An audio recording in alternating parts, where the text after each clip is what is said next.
KMVT's Community Connection, brought to you by Star Corporation. Good morning and welcome to this edition of KMVT's Community Connection. April is Sexual Assault Prevention Month, and a local martial arts school has a self-defense program that teaches its participants how to protect against assailants. Joining me now is Brian Higgins from Success Martial Arts. Brian, thank you for joining us here today. Thanks for having me. Always a pleasure, and you always provide us good, useful resources for the community.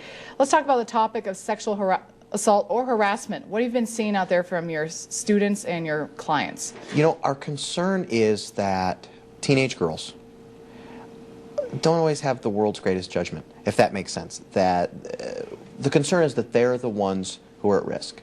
That obviously your average 10-year-old has different concerns. And most gals, by the time they're starting to sneak up on 30, they've got these things figured out. But there's sort of this dangerous range where there's this grown-up body with this little girl's mind, and poor decisions get made, and then bad things happen. Okay, and your class is going to teach them about self-defense. What are you hoping to really get out of it for them? What most people expect when they hear self-defense is moves. People expect when they grab you like this, do this, and when they grab you like this, do that. And I don't worry about that quite as much, because my philosophy is if you're scared to death, you're probably going to forget. And so teaching you this whole suitcase full of moves doesn't really serve anyone. What we work on is what's called an adrenal stress response.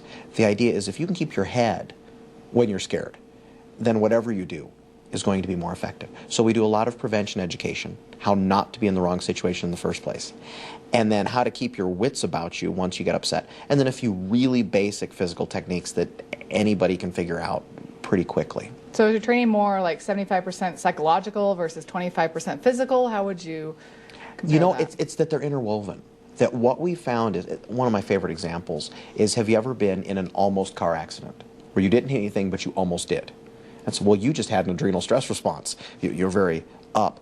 And that you remember the details from things when you're upset more clearly. And so the idea is we do some role play and we put people in real situations, or realistic situations, where they're applying the psychology and the physicality under a little bit of excitement. Okay. And so that it sticks better. So it's the interweaving of those things that makes it effective, rather than just teaching moves. And who is your target group going to be for this class? What we found primarily is mothers bringing daughters.